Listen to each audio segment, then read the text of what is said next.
Saying, Botcon 2022! How's everybody doing today? Good. Everybody having a good time? Yeah. A good time or a great time? Great time. That's what I'm talking about. All right. So we have our guests here. All right. Everybody excited? Yeah. Pumped? Yeah. All right, let's show it. Coming in first. Neither of these men really need an introduction, but I'm going to do it anyway. You've heard this gentleman's voice on the new Netflix series, He-Man and the Masters of the Universe. He plays Battle Cat. You've seen him do several other voices in such shows as Beast Wars, X-Men Evolution, Digimon, all of that.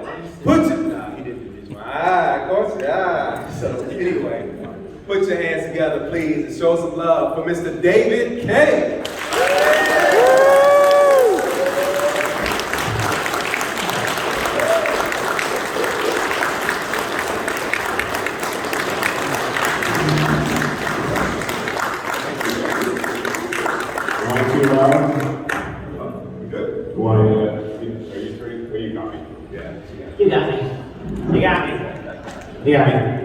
Okay, good. Our next guest, you've seen him in Garfield and Friends as Odie. You know him as Grimlock, Skyfire, and Spirit from G.I. Joe.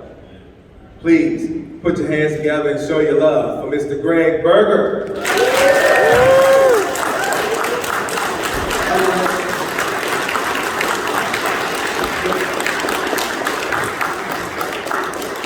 That is a bridge too far.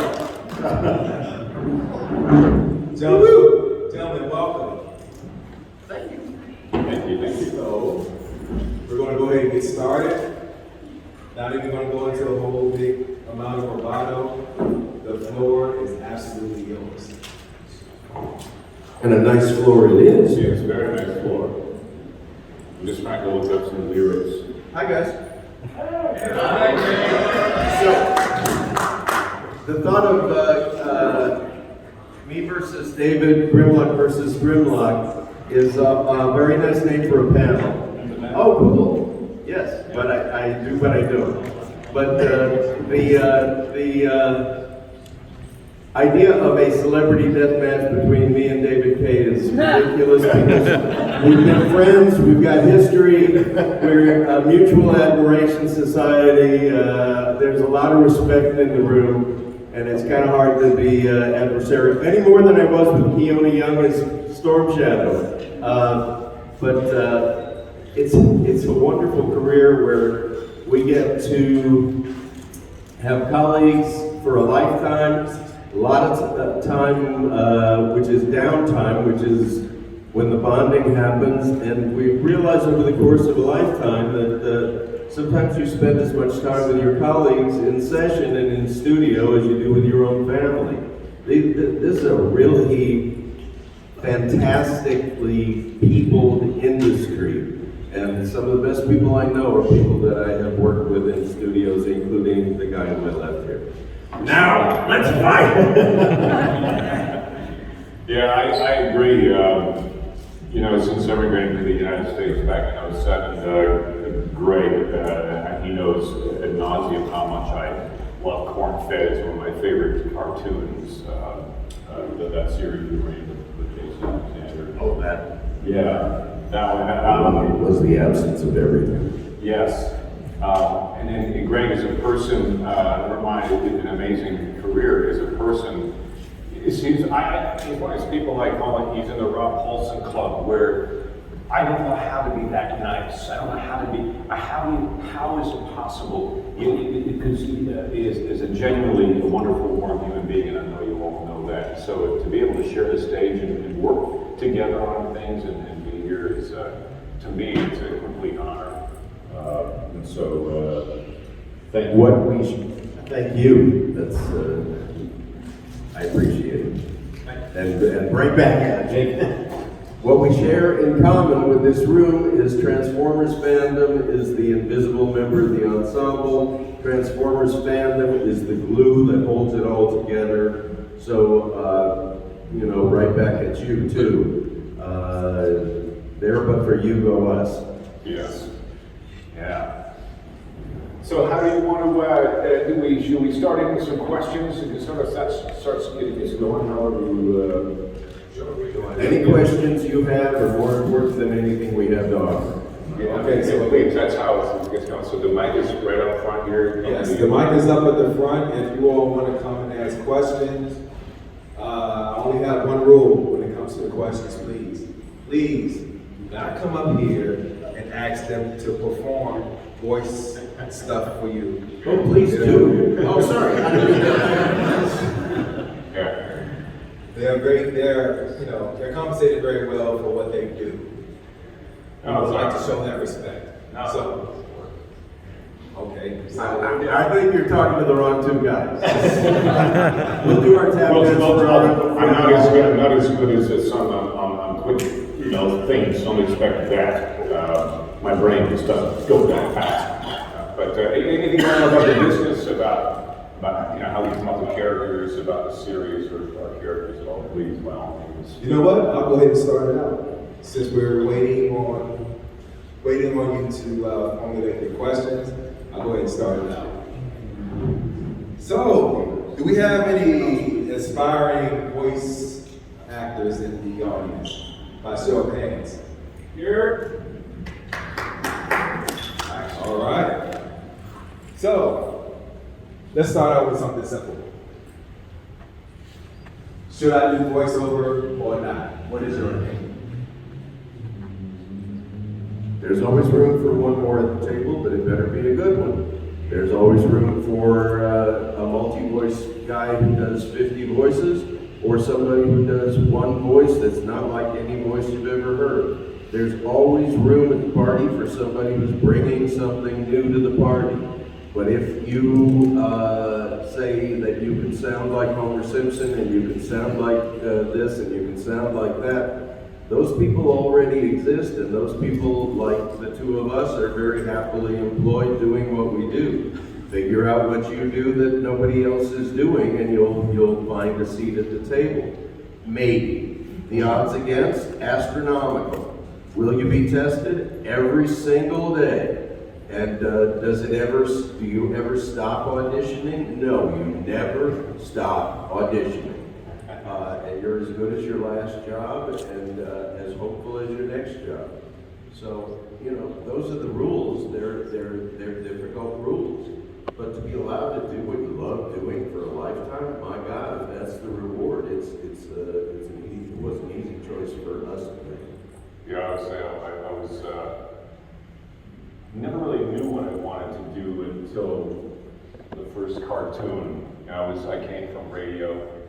A lot of us do, a lot of us don't, like come from theater or whatever, but I just remember the first cartoon I ever did was, I think it was G.I. Joe, and I played in General Hawk. I had no idea what I was doing, and after the first session, I went, okay, I want to quit everything else I've ever done, do this, how do I do this, and I just made it like school to have fun. My mother always told us a story. I had a reunion with some friends of mine, and high school friends, and we all started talking. Oh, what do you do? Oh, I'm retired. Retired? And then so, what do you do? Well, I'm retired. Retired? Well, I'm a school teacher right now. That's great. So I'm retired. I went home with my mother when I was visiting back in my hometown, and she said she knew I was. Your mother always knows. She said, "What's the matter?" I don't know. I hadn't really done anything. She said, "What do you mean? Why?" I'm retired. She goes, well, you never started working. Oh, yeah. That's true, touche, Bob. It's like growing up. I haven't decided what I want to be when I grow up. So, yeah, we're so fortunate and grateful. But yes, we have a question. Yes, so you both have done at least one of the same character. I'm sure you've done multiple, but could you talk a little bit about how, when, for example, this is called Grimlock Vs Grimlock, so dive into that a little bit. When you created your character Grimlock, kind of a little bit of your thought process of what went into how you wanted to play it, and then David, when you later played Grimlock, what was your thought process, and what are the things that you took from the original that you incorporated, or did you want to do something completely fresh? I'll give you the origin story of Transformers. I was doing a show with Wally Berger called The Littles, and it was one of the first things I had ever done. It was very close to my natural voice. Everything was not pushed, not anything. Wally had seen me, Gordon Hunt from Hanna-Barbera saw me in the same show, but I was doing a play that was jumping in and out of character. Wally said, I had no idea that you were versatile like that. He said, I have 2 projects coming up, gigantic projects, G.I. Joe and Transformers. He said, I sort of had you in a pigeonhole. You are now free. I'm going to think about you for everything and keep you in mind for anything. So Transformers and G.I. Joe, Wally's, to his credit, casting process was he would put all of the sides script, audition material out for the day. And if you were called in, he would say, choose 3 which show you the best. So I gravitated immediately toward a lot of characters that I have since been gifted with doing that have become iconic. But one of them was Grimlock. And I saw that big muscle, small brain, and that's really where I came from. And his jaw was his. When I first did the readings, I would restrict my jaw so it was more mechanical. Ultimately, I got more at ease and took my hands off of my hinged jaws, which I was hinging artificially. And it began to make more and more sense, and I had more and more fun, and could go on and on and on. Or could I go on and on and on? Then I got a call from Wally.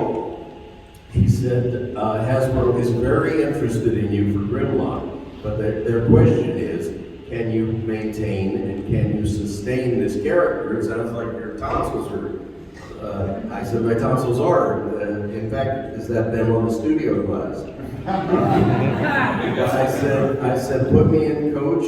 I said, I will find a way to maintain, sustain, and grow this character. You take a risk on me, and I'll hit it out of the park, I promise. And that's the way it went. And I swear, I think I'm a better actor, and a stronger voice. And if it's a muscle, I think that muscle is stronger for the vocal demands that I made on it. Which also made me learn to shut up when I was getting ready to work or after work and do the care and feeding and maintenance that I needed to do to have it there when I needed it. And now I really can't do it all day long. Me love Cubs 4 stories.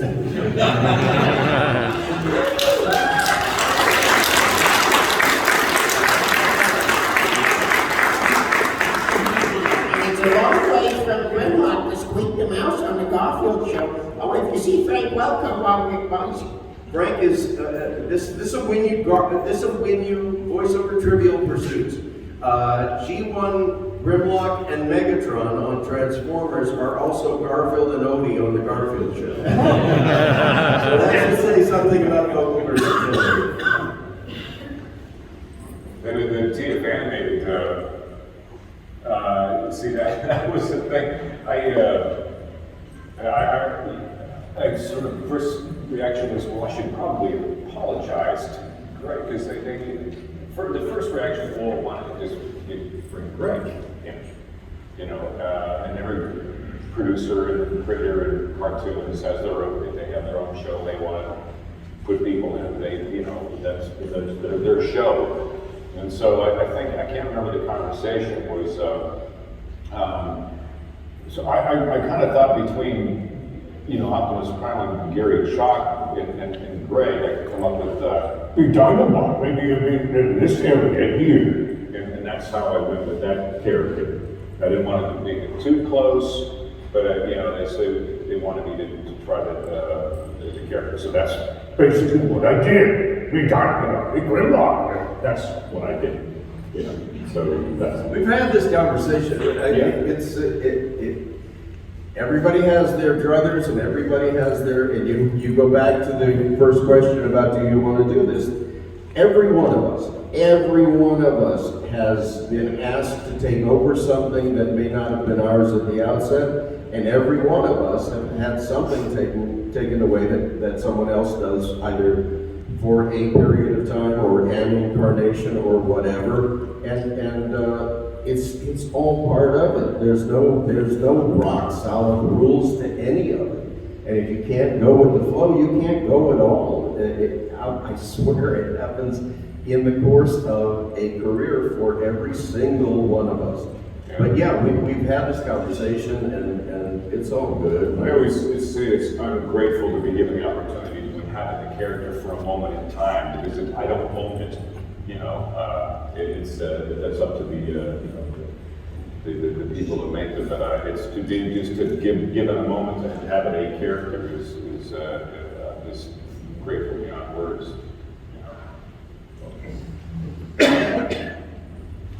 You remember we did this? We did do it. Yes. We do remember this? Anything you can do, I can do better. I can do anything better than you. No, him can. Yes, I can. No, him can. Yes, I can. Me munch metal. Yes, I can. What? I don't know. Oh, anything you can be, I can be greater. I can't read the copy all the way from here. Even the glasses. We need glasses to be older now. I'm not as young as I used to be. I can shoot a partridge.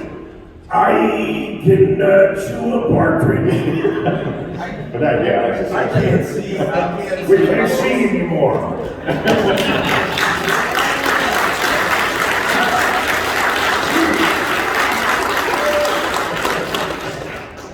Phenomenal. Yeah. Test. Okay. Let's leave it right on the stand. You broke the rules. First rule of Fight Club. You went to Vegas on the line. So, Dave Kaye, one, it is an extreme honor to actually meet you, to see you in person. Gregg, it's good to see you again, buddy. Is that fun? I'm a huge Unicron trilogy fan, I grew up from that, and I was wondering if you'd be willing to hear my Starscream impression, and just rate it, honestly, 0 to 10, whatever. Come on, Starscream.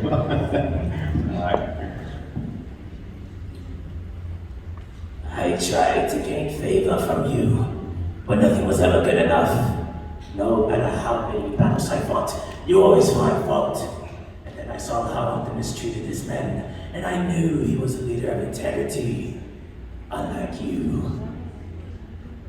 It's time to finish this once and for all! Activate proton cannon!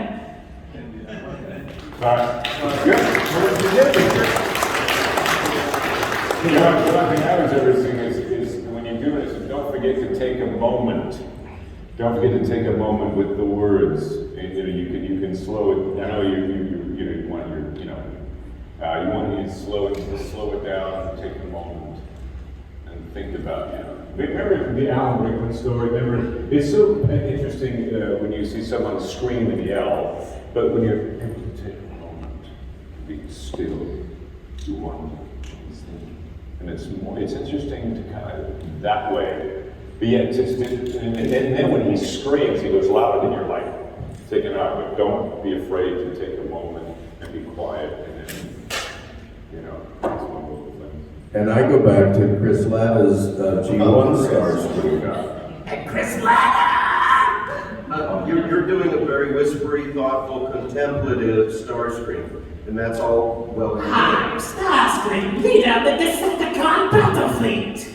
very nicely done. He used the S sound to, he made himself sneaky and Like a snake! But it's a different way to vocally wrap your head around things that you're cogitating, that you feel that strategizing thought process. That's what makes a character three-dimensional rather than a sound production. It becomes a three-dimensional character. You begin to inhabit, and that is the word. You begin to see it and be it. And those kind of narcissistic bad guys who are so delicious because you get to eat all the scenery, but you can eat it and whatever. Like that. Right. Because every character has to have a beating heart, has to have a soul, has to know how to breathe, laugh, cry. You're a human being, and those characters you're playing have to be beings on their own.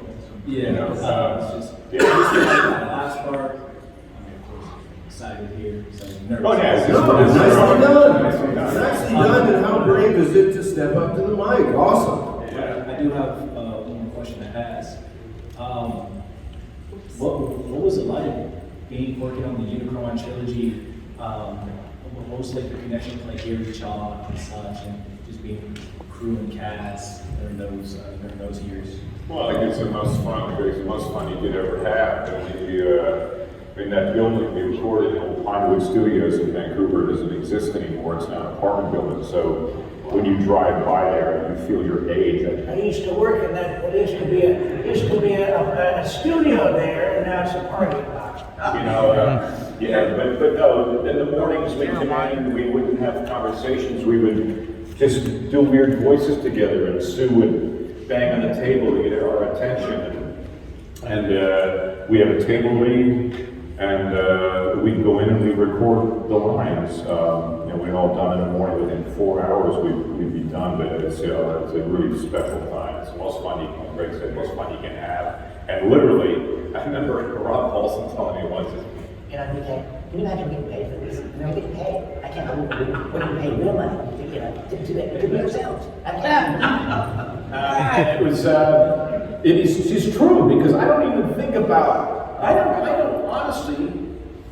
think about like a paycheck when I'm in there. You're like, I'm screwing around with my friends and doing goofy voices, and they, oh, right, we gotta sign it. Literally, don't forget to sign your contracts. Oh, right, that's right. I honestly If you do it the other way around, it never works. No. go ahead. Hey guys, it's a pleasure to see you again. You too.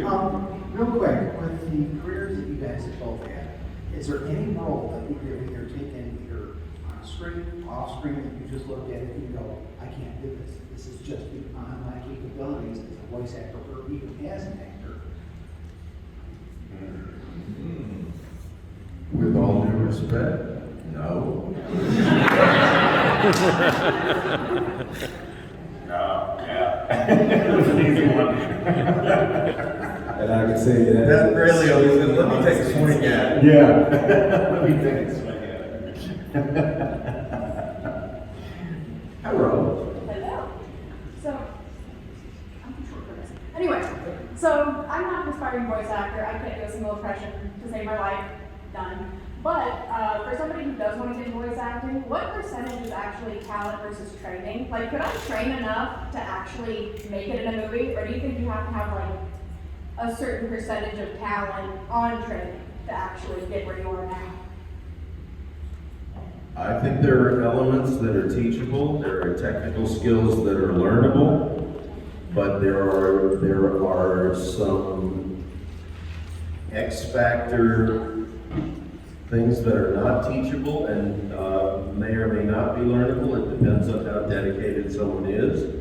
But interest is not enough. You have to have dedication, but it's definitely fueled by dedication and perspiration and doing it and doing it and doing it.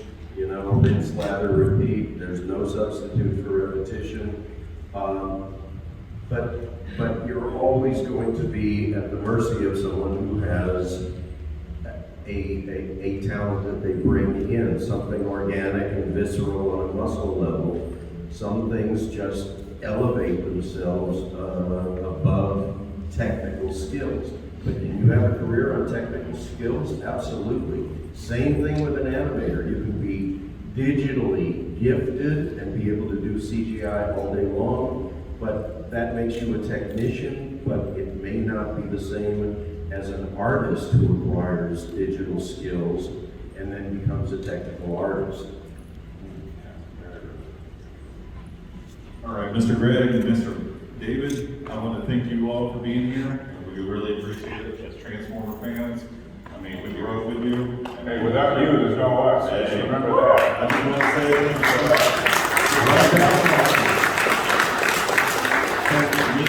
this question to you. Did anybody ever tell you that you sound like Mike Rowe from Dirty Jobs?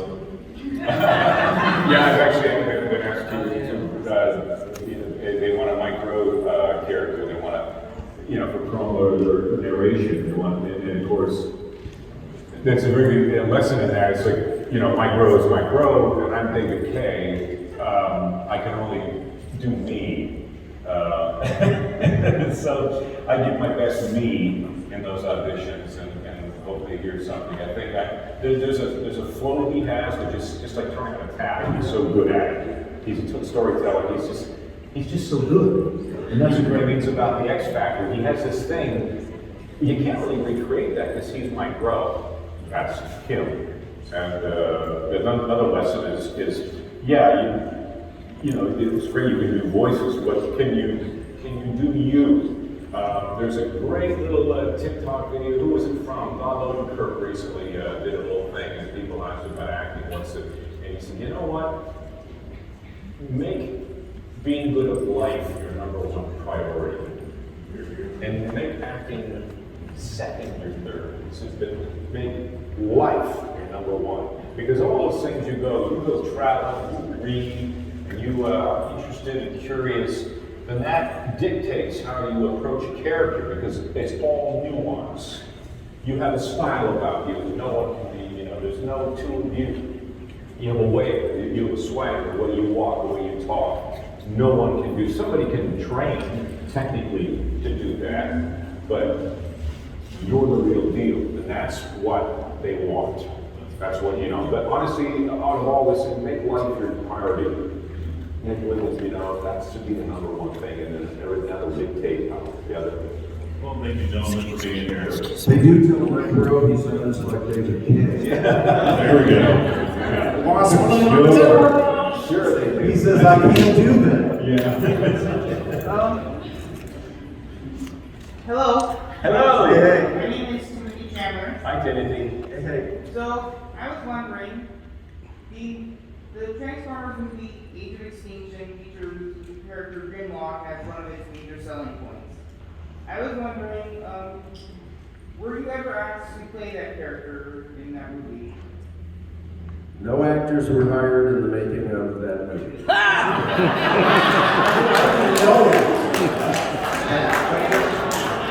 Grimlock is generally good sound. No, I was not ever asked or considered.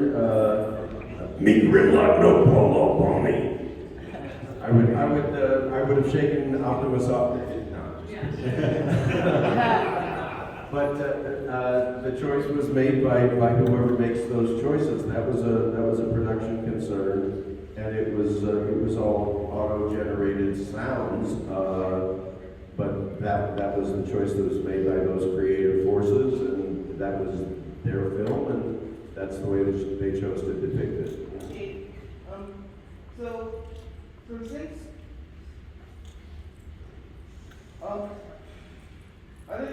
since it's likely that you'll be back, what's your favorite character and what's your favorite Transformers character, other than the ones that you voice act, since it might make, since you're likely biased for some? That's a good question. I don't know. In TF Prime, I played a character called Love Nut, which I always thought was kind of fun. So great. It's a he's his henchman, and he's like, I go toward the light. It's that type of character. And there's something about him I really, really like, because he's just so visceral and I don't know. Timmy, that's good. Let him answer those. Oh, he told voice. That's okay. What we didn't voice? Yeah. Oh, I always wanted to do something in Star Wars. Anything. Anything at all. Even if One of those characters. You need to have it.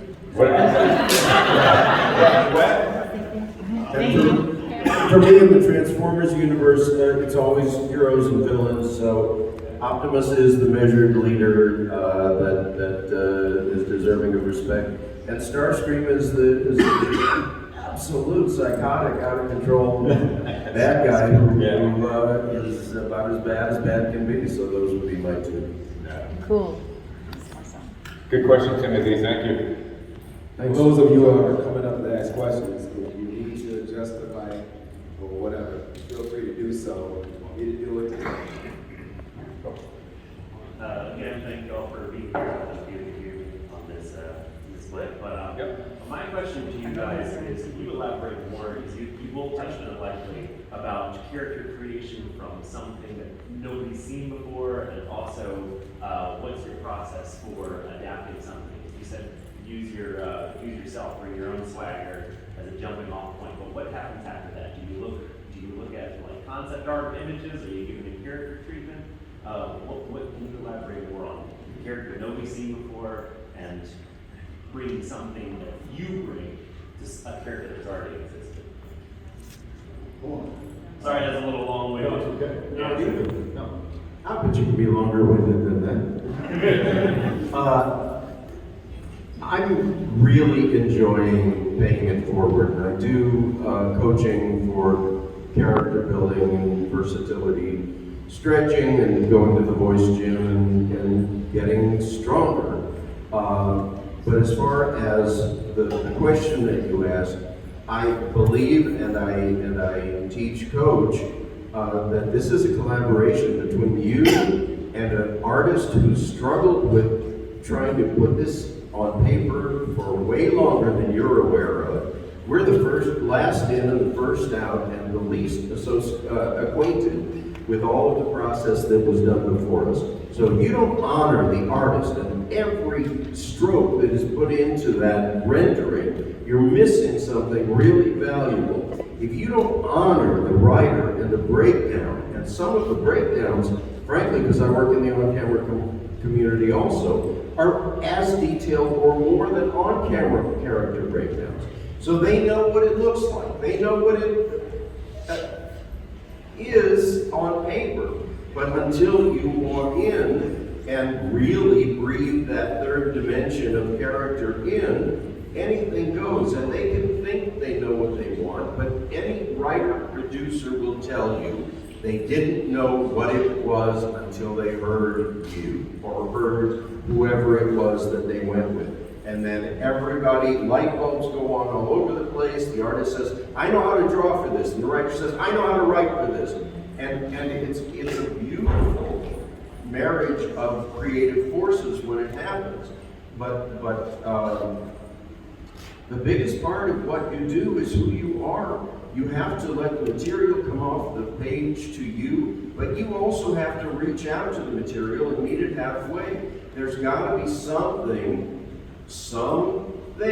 even if it's intergalactic, even if it's whatever it is, it has to be honest to you or it's going to ring phony to them. Like the nuance that you were talking about. It's there is nuance, and for example, if they give you a character description, let's say it's an older gentleman from the south, and then he's maybe older, and then if you add some years to him, and he owns an apothecary, and then maybe he's you can sort of start to add layers to this character. You can see him in the shop looking for something and reaching it. The more you bring breath and the more this character comes alive, and it's like Gregg and I just want to say a But you gotta remember there's an old film, most of it probably you've seen, It's a Wonderful Life. One of my favorite characters in all of movie is Lionel Barrymore's portrayal of George. And he has, your neck is in the air, he's an old man, and he's well, he has it, but he's just such a guy, George there. You know, it's all these things, so you add, and you start creating this, and you see the character in your head, you know, and you physical. Alec Willows, and Beast Wars, he used to creep me out, man, because he used to do the.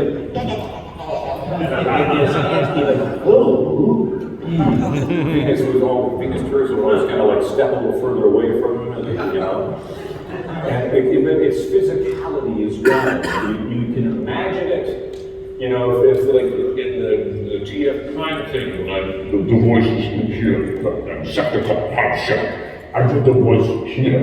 You know, it creates something. I don't know. And D. Bradley Baker, my God, he'll use like cups. You know, he'll use things and props to come up with stuff. It's adding layers and trying different things. Don't be afraid to ever grow up.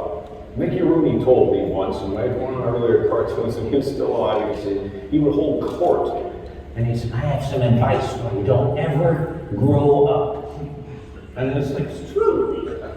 You know, imagination. Don't be afraid to try things. But it's all based in human, it's all based in that, I said, like having a soul. And if you got some spare time, watch movies from the 40s and 30s even. Most of those people came into Hollywood and film from radio. They had something trademark about their voice, which got them radio drama gigs in the first place. And they ended up taking that on camera. And so you'll hear little quirks. And if you want to go, don't look at the main characters. Look at the pharmacy owner. Look at all the contract players who had something that got them noticed. But it's nothing that is identifiable as an impression. They were stock characters, and you can borrow from them. That's a great resource of untapped, identifiable, but you can't figure out why. Type of voice prints. It's a really valid course of study. It's something worth looking at. You'll get a lot of new stuff. I'll definitely put that in the toolkit. Thank you. Very cool. Let's surrender the mic. Okay, we're at about 9 more minutes in. We got about 9 more minutes. All right, we got to do verses. We're going to do celebrity deathmatch. So we're going to do that. You guys are the last 4, and one question apiece. Okay. All right, so I'm breaking the more serious question train. What's a crazy fan interaction that you're willing to share with us? Aside from Javi asking you to say weird stuff on you. I'm not saying it. Still not saying it. Fan reaction? Interaction? There's been some heavy ones, where I've been there's been some fun ones, but the heavy ones, like, can I get you? We all, people come up and say, oh, your character, saved my life, and they tell you a story, like, whoa, which it's amazing, that we somehow have that. We're just doing a character, and we don't really kind of think beyond that. All that for days and weeks, but you took it lighter, so I'll take it lighter. Early on in my convention reality, I said, what would you like me to sign to someone who came up to the table? And I thought that was a reasonable question, and she flipped up her mini skirt, and anyway, next question.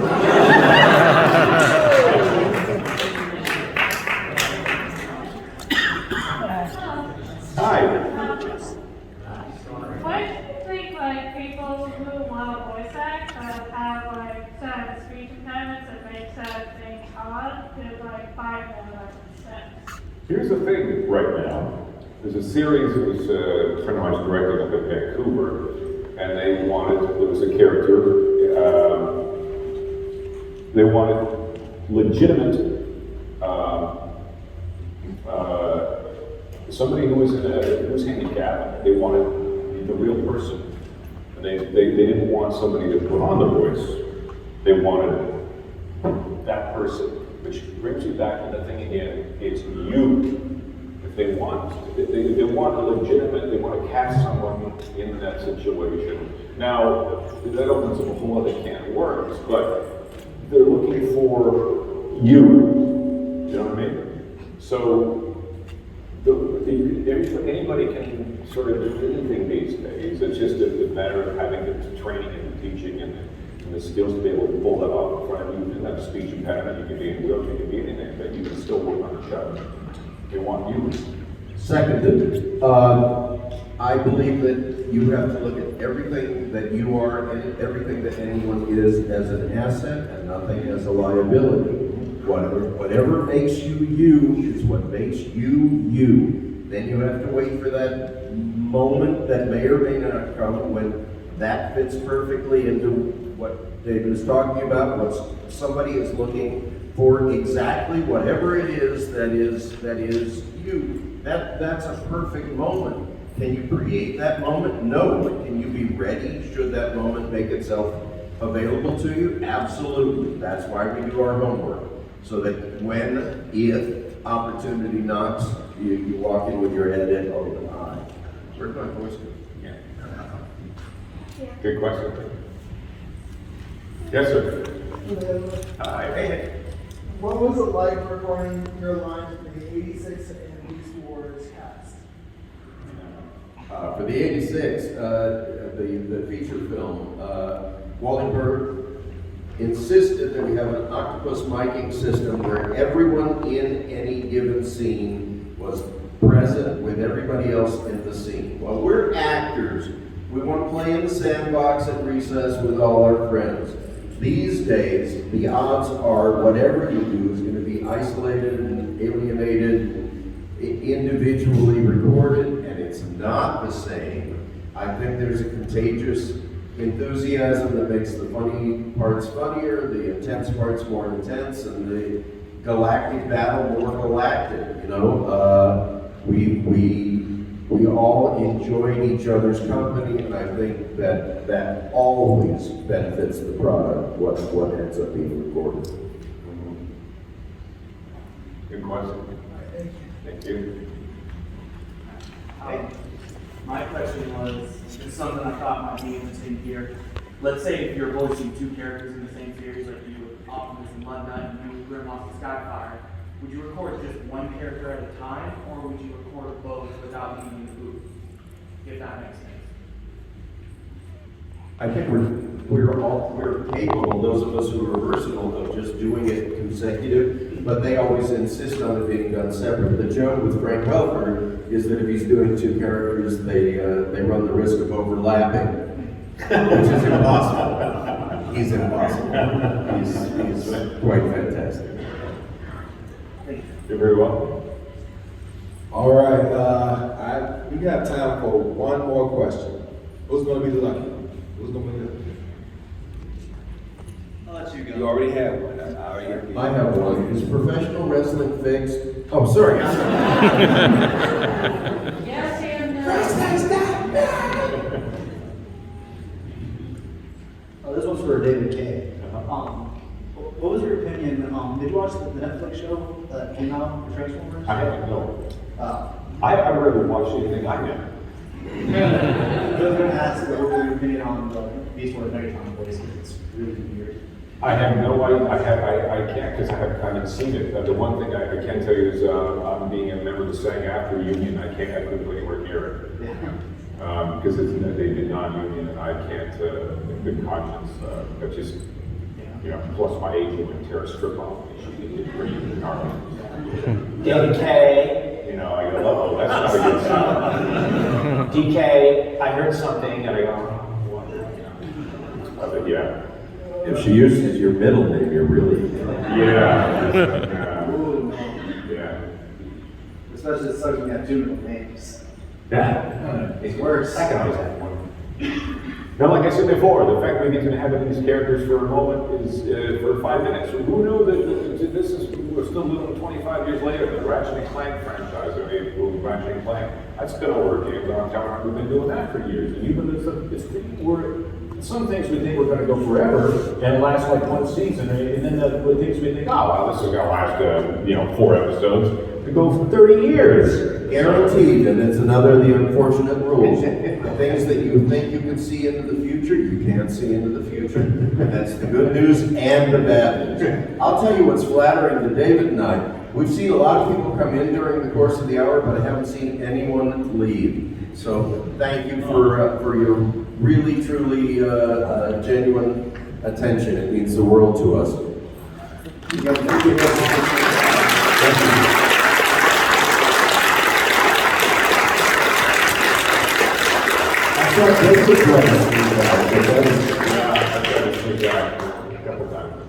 It is truly an honor and a privilege to have you both here. Thank you for everything that you've contributed to this franchise, to everything that's involved. You are our childhoods, and we appreciate you and love you for it. Thank you. We love you guys too.